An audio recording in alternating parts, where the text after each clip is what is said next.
प्रेम से श्री सदगुरु महाराज की आवाज दिलवाइए इसमें। श्री सदगुरु महाराज की जय। श्री सदगुरु महाराज की जय।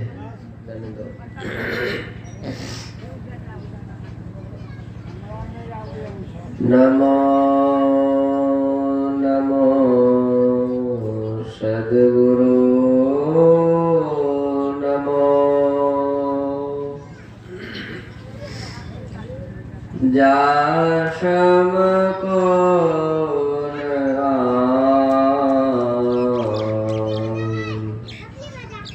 परम पुरुष होते अधिक गावे संत सुजान। परम पुरुष होते अधिक गावे संत सुजान।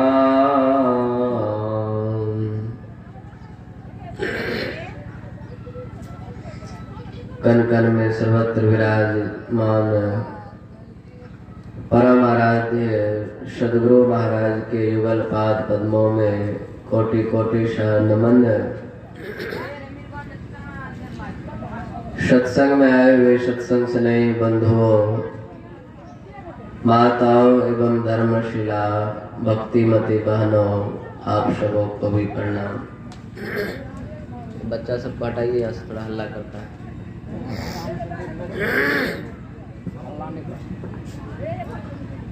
बोलिए प्रेम से श्री सद्गुरु महाराज की जय। क्या नाम बता दो? गणेश। आप लोगों को विदित है यहाँ पर जो सत्संग का आयोजन हो रहा है, बच्चा को थोड़ी देर से वहां हटा न दीजिए, क्या हल्ला करता रहता है।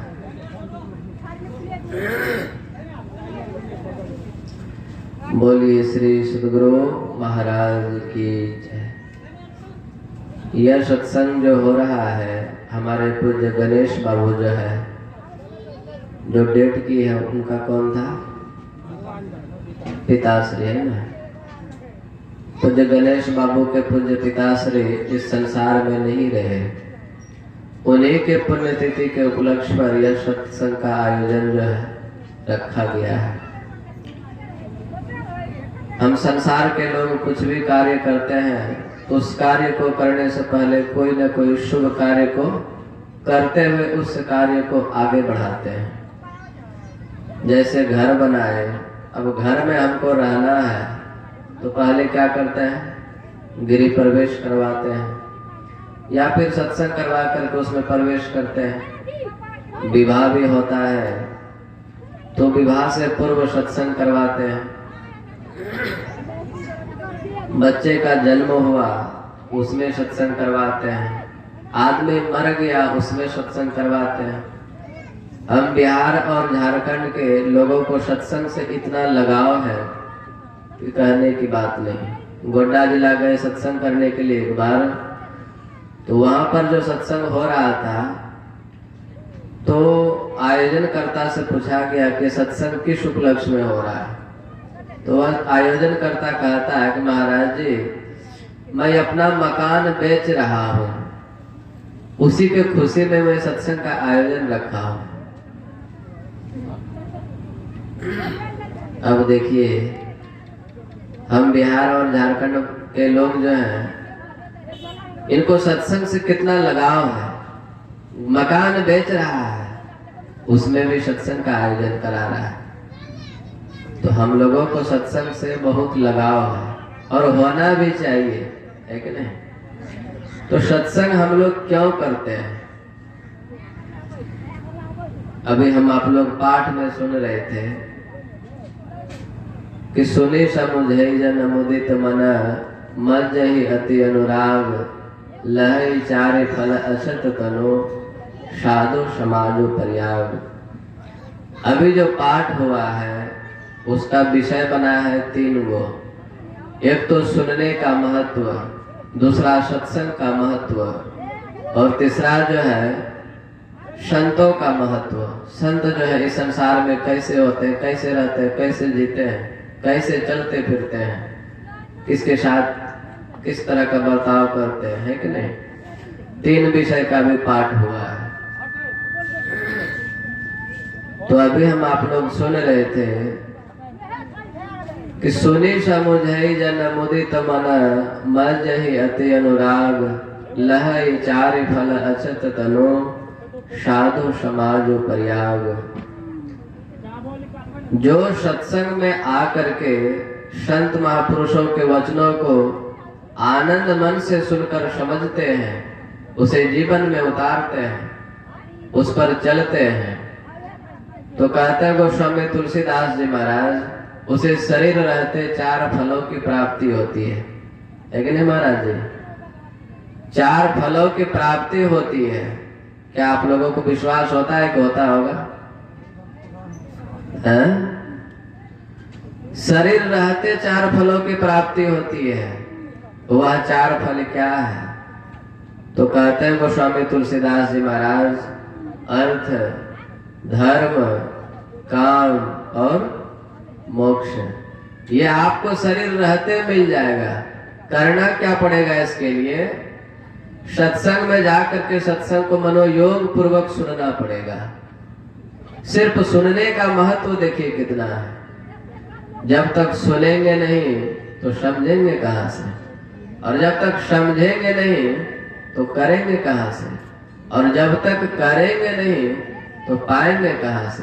कुछ पाना चाहते हैं तो कुछ करना पड़ेगा, कुछ करना चाहते हैं तो कुछ समझना पड़ेगा, और कुछ समझना चाहते हैं तो उसके लिए क्या करना पड़ेगा? सबसे पहले आपको सुनना पड़ेगा।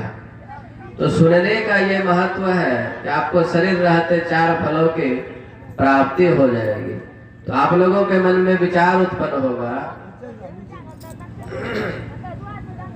आप लोगों के मन में विचार उत्पन्न होगा कि किसको किसको यह 4 फलों का प्राप्ति हुआ है। उधर काट दीजिए, धुइयां बहुत लगता है। बोलिए प्रेम से श्री सद्गुरु। क्या कह रहे थे?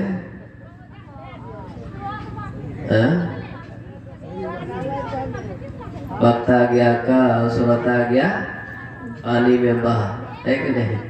इधर से सुने और इधर से खत्म। तो कह रहे थे कि आपको शरीर रहते 4 फलों की प्राप्ति होगी, और आप लोगों के मन में जिज्ञासा होगा कि किसको किसको ये 4 फल मिला है कि नहीं? तो देखिए, संत महापुरुष जो है वे शरीर रहते 4 फलों की उसे प्राप्ति हुई कि नहीं? हमारे गुरु महाराज को ले लीजिए, महर्षि साई स्वामी जी महाराज को ले लीजिए, महर्षि संत सभी जी महाराज को ले लीजिए। ये लोग जो है पहले क्या था? कुछ नहीं था, लेकिन ये लोग, इन लोगों ने भी सत्संग को किया, सुना, समझा, उसे जीवन में उतारा। तो क्या हुआ? शरीर रहते इन लोगों को 4 फलों की प्राप्ति हो गई। ना अर्थ की कमी रही, ना धर्म की कमी रही, ना कामना का कमी रहा, ना मोक्ष का कमी रहा। सब चीज शरीर रहते मिल गया है कि नहीं?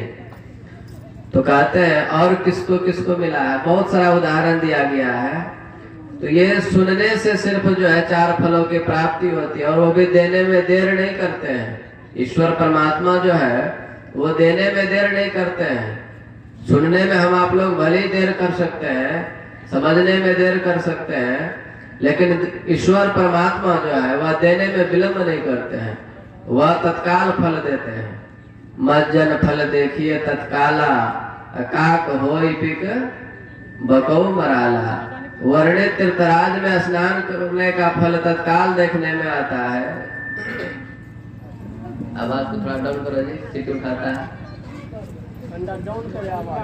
वर्णित तीर्थराज में स्नान करने का फल तत्काल देखने में आता है कि कौवा कोयल हो जाता है और बगुला जो है हंस हो जाता है। आप लोग सुने हैं? कौवा को सरोवर में स्नान कराया जाए तो क्या वह कौवा कोयल बनेगा? इस गांव में बना है क्या? नहीं बना है। तब तो इसका मतलब है कि गोस्वामी तुलसीदास जी महाराज जो लिखे हैं तो गलत लिखे हैं, गलत नहीं लिखे हैं। एक विदेशी आदमी जो है, उन्होंने जब रामचरितमानस का इस चौपाई को पढ़ा तो उनको पढ़ने के बाद बड़ा आश्चर्य हुआ और वह आदमी सोचने लगा यह रामचरितमानस कैसा ग्रंथ है कि इसमें लिखा है मज्जन फल देखिए तत्काला, काक होई पिक बकू मराला, कि कौवे को सरोवर में स्नान कराने से वह कौवा कोयल हो जाएगा। उनके मन में जिज्ञासा हुआ क्यों नहीं आजमा करके इसे देखा जाए। वह आदमी विदेश से भारत आया और भारत में आकर के वह आदमी जो है एक कौवे को पकड़ता है और कौवा को पकड़ा, जिंदा कौवा को, मरा हुआ कौवा को नहीं, और कौवा को लेकर के चला गया प्रयागराज सरोवर के किनारे। अब कौवे को क्या करता है, पकड़ लिया है, सरोवर के किनारे गया, वो तो पढ़ लिया था किताब में कि इसको सरोवर में कराने से, स्नान कराने से ये कौवा कोयल हो जाएगा। अब वह विदेशी आदमी बार बार उस कौवे को सरोवर में डुबकी लगा रहा है, लगा रहा है निकाल रहा है, लगा रहा है निकाल रहा है। तो भला उसमें डुबकी मार लगाने से वह कौवा कोयल बनेगा क्या? वह विदेशी आदमी इतना डुबकी लगाया, इतना डुबकी लगाया, लास्ट में कौवा कोयल तो नहीं बना, लेकिन उसका राम नाम सत्य हो गया, मर गया बेचारा कौवा। जब कौवा मर गया तो वह विदेशी आदमी जो है उसके मन में गुस्सा उत्पन्न हो गया, क्रोध हो गया, कि वह क्रोध में आकर के कहता है कि भारत के सभी संत भी झूठे हैं और भारत के सभी ग्रंथ भी झूठे हैं। ऐसे बक रहा था वह विदेशी आदमी, तो उधर से एक सज्जन व्यक्ति आ रहा था। वह आदमी ने जब सुना ये कह रहा है कि भारत के सभी संत भी झूठे हैं, भारत के सभी ग्रंथ भी झूठे हैं, और बड़ा क्रोध में दिखाई दे रहा है, तो वह सज्जन आदमी बड़ा प्रेम से आकर के पूछता है महाराज आप इतना क्रोधित क्यों हैं और आप ऐसे क्यों बोल रहे हैं कि भारत के सभी संत भी झूठे हैं और भारत के सभी ग्रंथ भी झूठे हैं। तब जाकर के वह विदेशी आदमी जो था वह कहता है देखिए रामचरितमानस जो ग्रंथ है भारत का, इसमें लिखा हुआ है कि मज्जन फल देखिए तत्काला, अकाक होई पिक बको मराला, कि वर्णित तीर्थराज में स्नान कराने का फल तत्काल देखने में आता है कि कौवा कोयल हो जाता है। और मैंने इस कौवे को ना जाने कितना स्नान कराया इस सरोवर में, लेकिन ये कौवा कोयल नहीं बना, मर गया, इसका पाप हमको लग गया।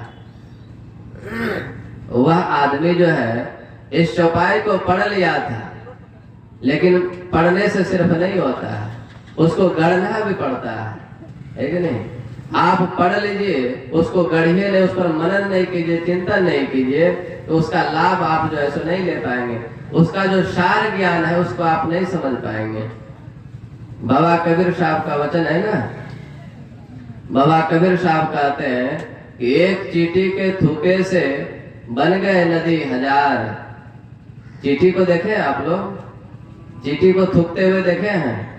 चींटी छोटा सा होता है और वह थूके किसी को दिखाई पड़ेगा?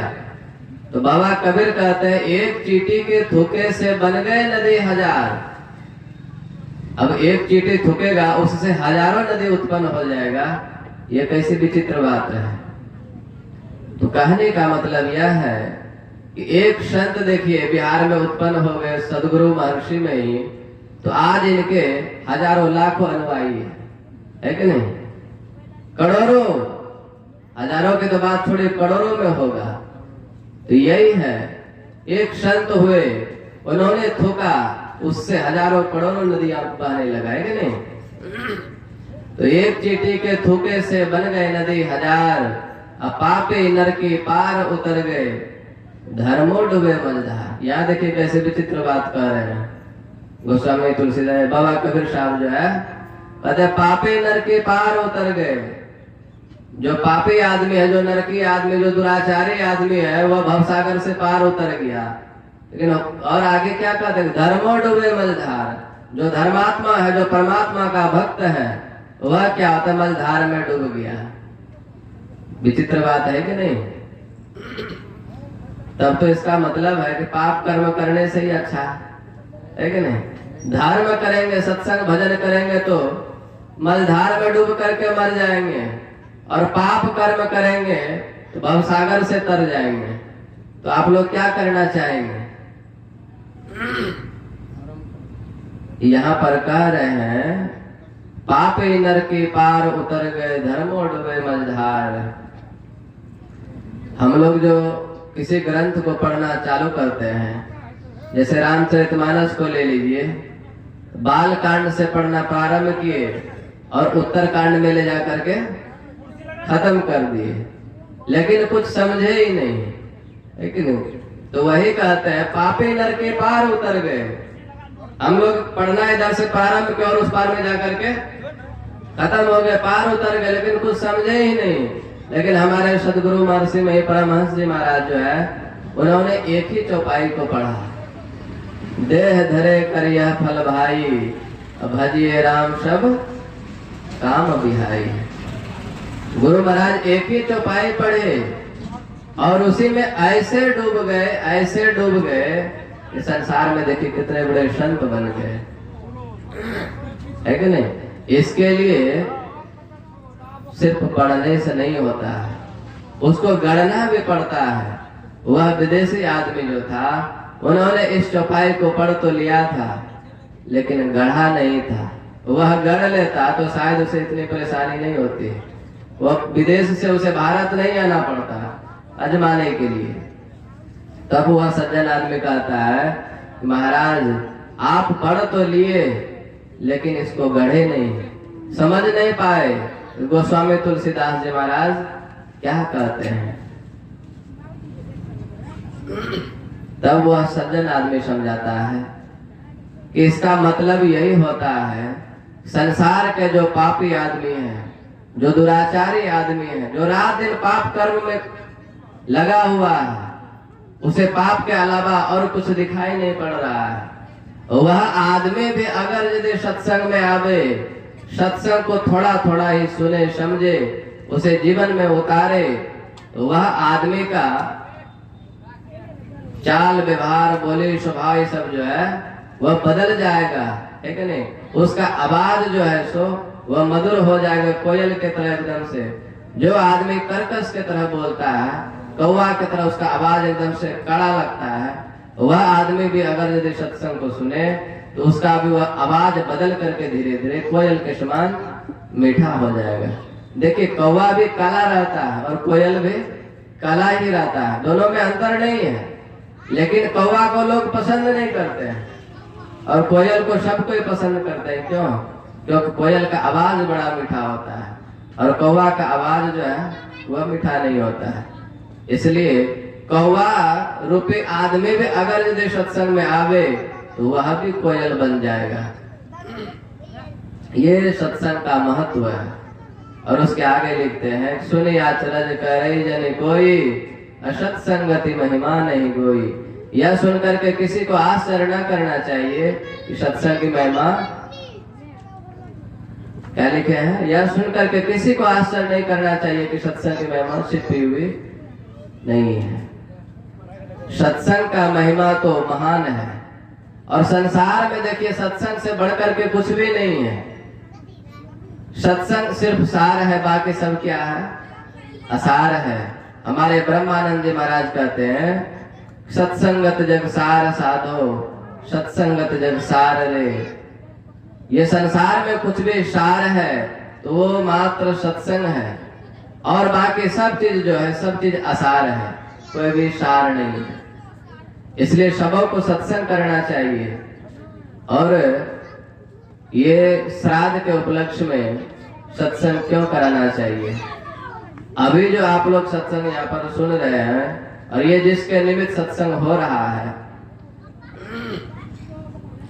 आप लोग जानते होंगे, गरुड़ पुराण जब पढ़ेंगे तो उसमें आया है कि इंसान का जब मृत्यु होता है उसके बाद उसके शरीर से जो वह आत्मा निकलता है, स्थूल शरीर को छोड़ करके सूक्ष्म शरीर में प्रवेश करता है।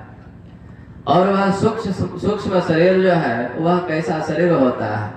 ये हाथ का जो ये अंगुली देख रहे हैं मोटा वाला, इतना ही छोटा वह शरीर होता है, सूक्ष्म शरीर। उस शरीर को धारण करता है जीवात्मा। और पृथ्वी लोक से यमपुरी की दूरी जो है 99,000 योजन पर है। अब समझ सकते 99,000 योजन यही है। एक योजन जो है उसमें कितना कोस होता है? एक योजन में 400 कोस होता है और एक कोस में 3 किलोमीटर होता है। तो 400 कोस है तो 4 या 1200 किलोमीटर ऐसे हो गया। 99,000 योजन की दूरी पर जो है वह यमपुरी है। जब किसी का शरीर छूटता है तो उसे पृथ्वी लोक से यमपुरी तक पहुंचने में टोटल 13 महीना लगता है। तुरंत नहीं शरीर छूटा और तुरंत वह यमराज के पास पहुंच गया, ये तुरंत नहीं पहुंचता है।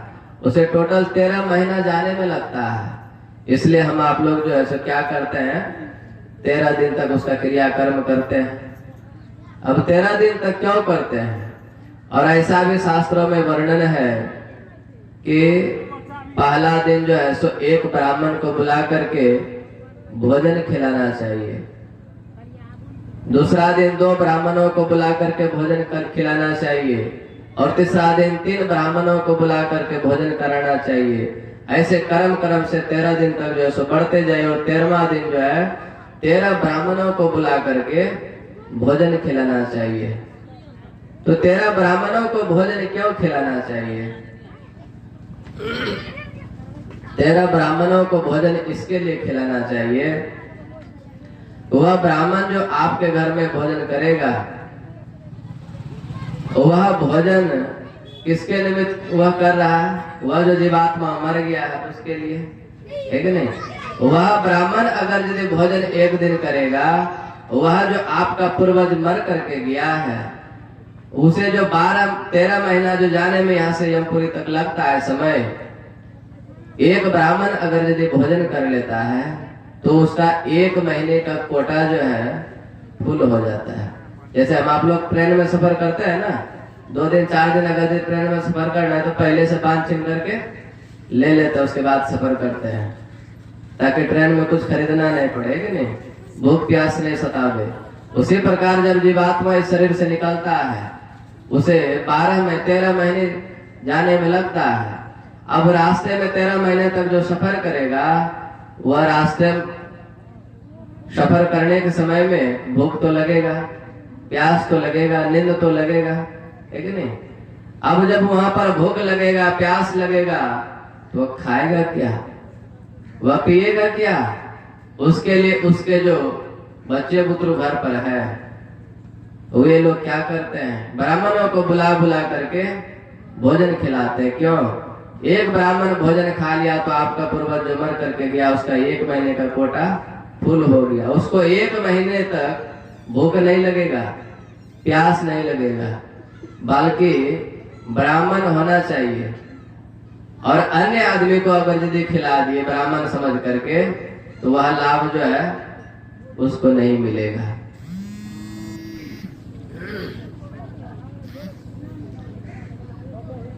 अब आप लोगों के मन में जिज्ञासा होगा कि हम ब्राह्मण कहाँ ढूंढेंगे? पूजा पाठ जो आकर के करवा देता है उसी को ब्राह्मण कहते हैं कि नहीं? क्या वही ब्राह्मण है? ऐसे ब्राह्मणों को ब्राह्मण नहीं कहा जाता है। अभी के ब्राह्मण लोगों को देखिए, ना उसका खान पान सही है, ना उसका चाल व्यवहार सही है, ना उसका रहन सहन सही है कि नहीं? खान पान भी उसका खराब है, चाल व्यवहार भी खराब है, रहन सहन भी गलत है उसका। और ऐसे ब्राह्मणों को बुलाएंगे, मंत्र को पढ़ करके यज्ञ संपन्न कर दिया, क्रियाक्रम करके कहानी खत्म कर दिया और सोचेंगे मेरा पूर्वज जो मर करके गया उसे मुक्ति मिल जाए, तो ये कभी संभव नहीं है। गरुड़ पुराण में लिखा है कि वैसा ब्राह्मण को बुलाना चाहिए, कैसा? जो ब्राह्मण सदाचारी हो, जो पंच पापों से बच करके रहता हो, जो पवित्र ढंग से संसार में जीता हो, है कि नहीं, जिसका आचरण शुद्ध हो, जिसका चाल व्यवहार पवित्र हो, ऐसे ब्राह्मणों को अगर यदि आप बुला करके उसे प्रसाद पवाएंगे, भोजन खिलाएंगे, तो जाकर के आपका जो है सो ये श्राद्ध कर्म जो है सफल होगा, नहीं तो सफल नहीं हो सकता है। अब ऐसे ब्राह्मण मिलेगा कहाँ? अभी तो देखिए सब ब्राह्मण जो है सो पटवा का मुड़की खाने वाला मिलता है। आएगा पूजा कराने के लिए तो मुंह में पुड़िया डालते हुए आता है, पूजा भी कर रहा है, इधर बगल में थू भी कर रहा है कि नहीं? ऐसे ब्राह्मणों से काम चलेगा? ब्राह्मण कुल में जन्म ले लेना ये कोई बड़ी बात नहीं है, लेकिन ब्राह्मण कुल में जन्म ले करके ब्राह्मण वाला काम करना, ब्राह्मण की तरह जिंदगी जीना, ये सबसे बड़ी बात है। बाबा कबीर कहते हैं सतगुरु चारों वर्ण विचारी, ब्राह्मण वही जो ब्रह्म को चिन्हे। सब कोई ब्राह्मण नहीं हो सकता है। ब्राह्मण वही है जिन्होंने ब्रह्म को जान लिया है, जो ब्रह्म को जानने का लालसा रखता है, जिज्ञासा रखता है, कोशिश कर रहा है ब्रह्म को जानने का। ऐसे महापुरुषों को ब्राह्मण का दर्जा दिया गया है। सतगुरु चारों वर्ण विचारी, ब्राह्मण वही जो ब्रह्म को चिन्हे, पहिने जनेऊ विचारी। अभी तो जनेऊ कोई भी धारण कर लेता है कि नहीं? कोई भी आदमी जनेऊ धारण करके ब्राह्मण बन जाता है कि मैं ब्राह्मण हूँ। बाबा कबीर खुलासा करते हैं, पहिने जनेऊ विचारी, साधु के 100 गुण, जनेऊ के 9 गुण, सो पहिने ब्रह्मचारी। साधु जो होता है उसका कितना गुण है?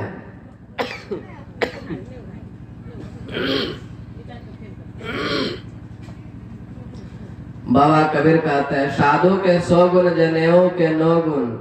साधु जो होता है उसका 100 गुण। साधु को बुला करके आप भोजन खिला दिए, प्रसाद पवा दिए, उससे सत्संग करवा लिए, तो आपको 100 गुना लाभ मिलेगा। और किसी ब्राह्मण को बुला करके अगर यदि भोजन खिलाए, पूजा पाठ करवाए, तो मात्र 9 गुना लाभ मिलेगा आपको।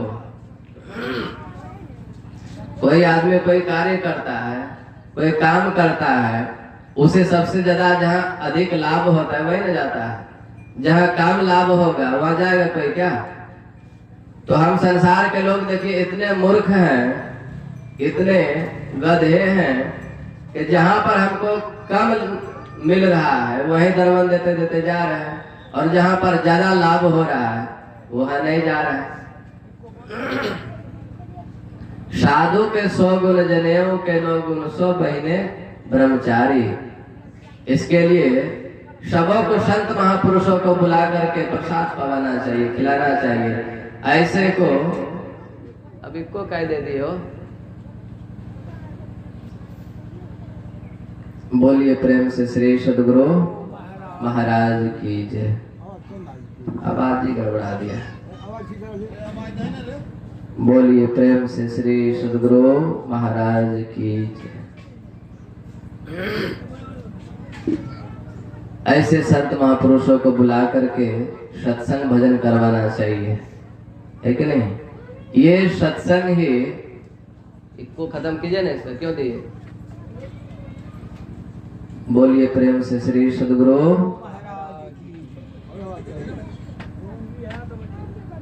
अब छेड़छाड़ मत कीजिए। तो क्या कह रहे थे कि संत महापुरुषों को बुला करके सत्संग करवाना चाहिए ऐसे अवसर पर। ये सत्संग ही एक ऐसा चीज है कि आपको सारे दुखों से, सारे तापों से मिटा सकता है, सारे चीजों से ऊपर उठा सकता है।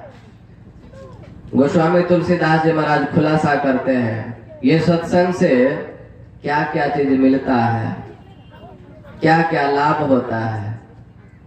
तो गोस्वामी तुलसीदास जी महाराज कहते हैं ये सत्संग करने से लाभ क्या क्या होता है वह बताते हैं कि मति की रति गति भूति भलाई, जब जही जतन जहाँ जही पाई, सो जानव सत्संग प्रभाव, लोक हो वेदना अन उपाओ। ये सत्संग करने से आपको पहला लाभ क्या मिलेगा? तो गोस्वामी तुलसीदास जी महाराज कहते हैं आपका जो मति है वह सुधर जाएगा। मति, पहले कहते हैं मति, आपका बुद्धि जो है सो वह पवित्र हो जाएगा। वह पापी बुद्धि जो है, दुराचारी बुद्धि जो है वह पवित्र हो जाएगा। तो ये कैसे पवित्र होगा? तो संत सुंदरदास जी महाराज कहते हैं जो कोई जाए मिले उन सुनर होत पवित्र लगे हरि रंगा, दोष कलंक सबे मिट जाई सुनि चहु जाई सो होत उतंगा। जो कोई नीर मलिन महाअति गंग मिलिए हो जातु है गंगा, सुंदर शुद्ध करे तत्काला है जग माही बड़ो सत्संगा।